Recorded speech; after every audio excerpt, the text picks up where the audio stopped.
That bridge is just it. First part of the bridge, banging. Second part of the bridge, banging. That melody is just solid. What's up, friends? Today we're checking out the song Love Power from Disney's Disenchanted. Disenchanted, it's all right. It's kind of just meh. Not the best movie, but it's not the worst either. But the music is sick. It's done by Alan Menken and Steven Schwartz, legends of musicals and Disney music. They've done Pocahontas. They did the first Enchanted. A couple ballers. And they're working with Idina Menzel, who's like, Disney's golden child as far as vocalists go. Rose to fame on Let It Go, Into the Unknown. Stellar, powerful vocalist. It's a really rockin' sound to her vocal. So we're going to talk about this song from the perspective of a producer and songwriter. So expect a few pauses to go over the specific elements, how the song's developing, what's happening with the song. Let's get started. Memories are magic, Morgan. It doesn't matter how unmemorable they seem. Ordinary moments, like a look or laugh you shared. Great start to the song. I really like this opening verse melody. The memories are magic, Morgan. Just well sung, cool melody, starting kind of in the lower register of Idina's vocals. Also, the orchestration throughout this movie is great. Here especially, that switch between woodwind instruments and string instruments is really cool. Good variations on the melody, kind of dwelling on similar notes, but allowing things to flourish and flow in this very Alan Menken way. In your bleakest, darkest hour, memories can save us, Morgan. When you add them up, they paint a picture. Right here shows the value of good foley in a movie musical setting. You have all these really nice flows and tinkles coming out using bells and chimes, and these nice whooshing sounds, kind of reminiscent of Pocahontas, honestly. And it's adding a nice power to this second go through of that primary verse melody. Gives it just a little more strength, a little more power, because we have these flourishes coming into the vocal. It's making it exciting to hear that initial note of the primary vocal. And the love you have received, and in that love, there's power.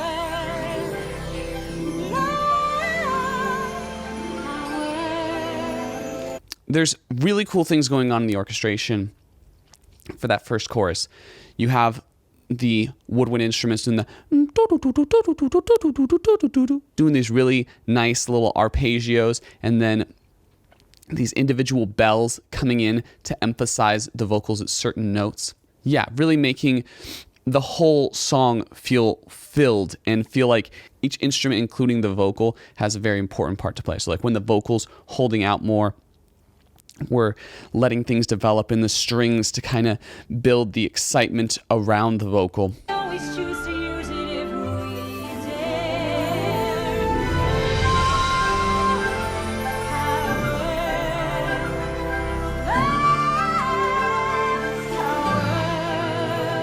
This portion right here is one where I think they made a couple mistakes mixing wise.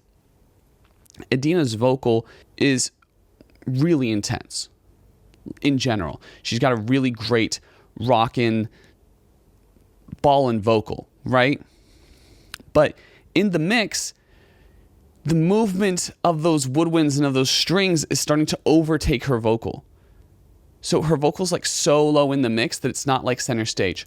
Also, they're not doing a lot to saturate her vocal.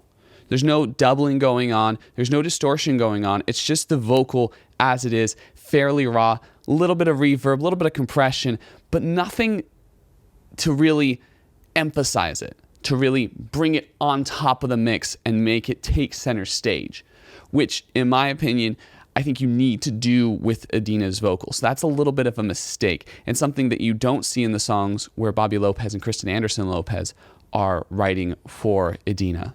They're very aware of the power that her vocal has, and they want to bring it to center stage, and they want to add the right amount of saturation in production so that it's just that powerful, so that we're emphasizing the intense power that her vocal already has.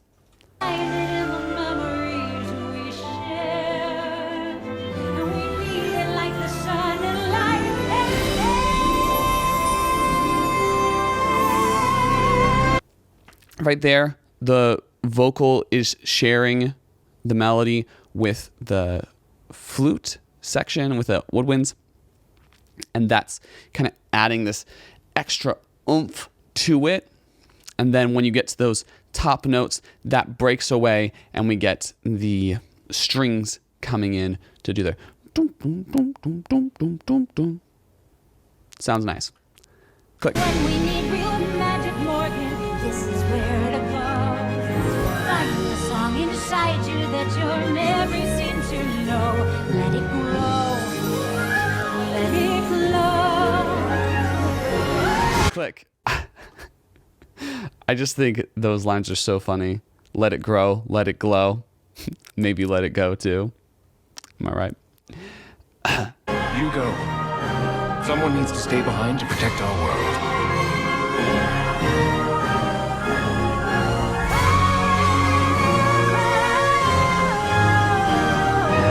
I think this melody is one of the strongest melodies in the song, and it's just like the bridge melody, which is funny when that happens.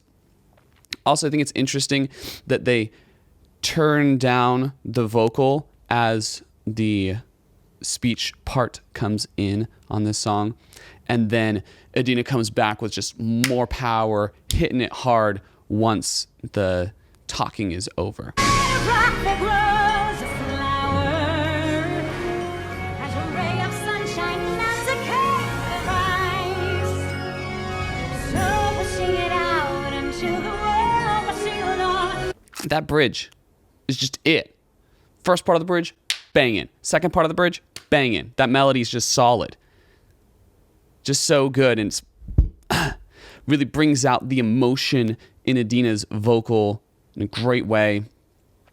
The percussion coming in there at the end, those smashes just sound sick.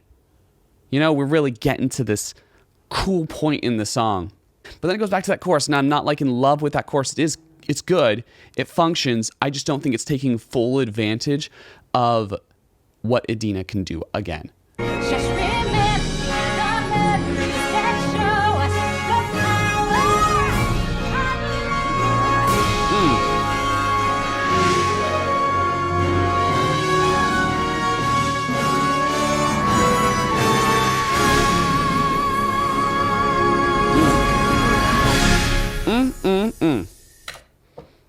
Great way to top off the song. I think that ending is just magnifique. So cool. You know, bringing back those earlier melodies from the musical as she's just belting her soul out. It's sick. It's sick. I want to clarify something I said earlier. I said that I don't think this song is taking full advantage of Idina Menzel, and I don't mean that in terms of range. I think the song was made for Idina Menzel's range, and it does give a good space for her to emphasize her belts.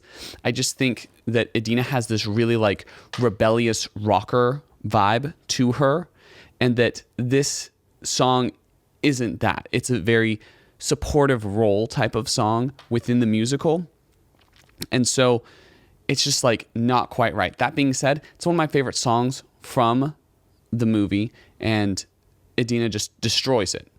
You know, I forgot she was even in the original Enchanted because she didn't sing in the original Enchanted. So when she started singing in the first song she sings, and I was just like, whoa, Idina's here?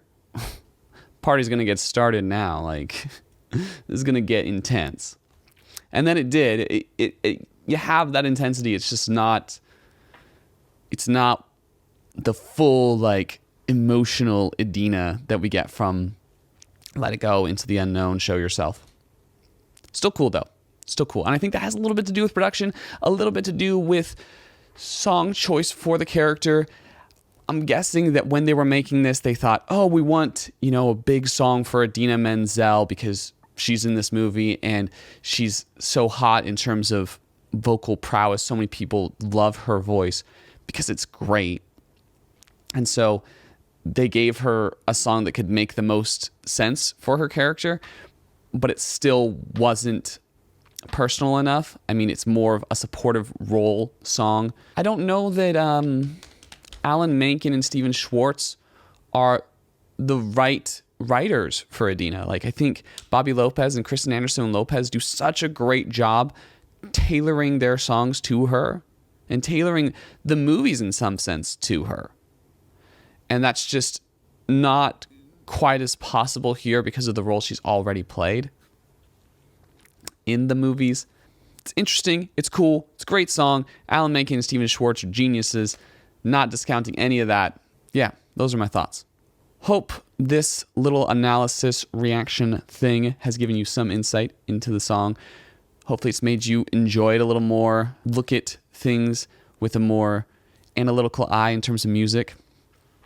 If it has, I'd really appreciate a like, comment, share, subscribe. Tell me your thoughts about the song. Did you love it? Did you hate it?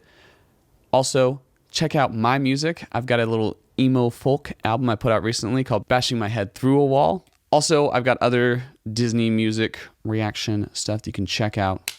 That's it. Catch you on the flip. Breaking the mirror.